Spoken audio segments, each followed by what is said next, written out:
चार शरीफ में उर्स मुबारक है और साथ वर्कर कन्वेंशन भी है, जिसमें खुददार कैंपेन कमेटी ने भरपूर शिरकत की है। जो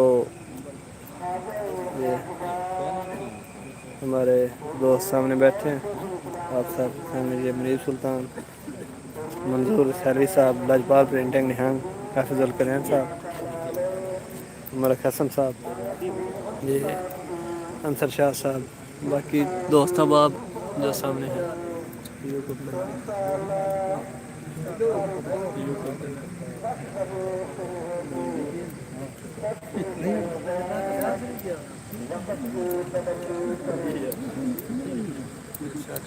नाज़िर हैं।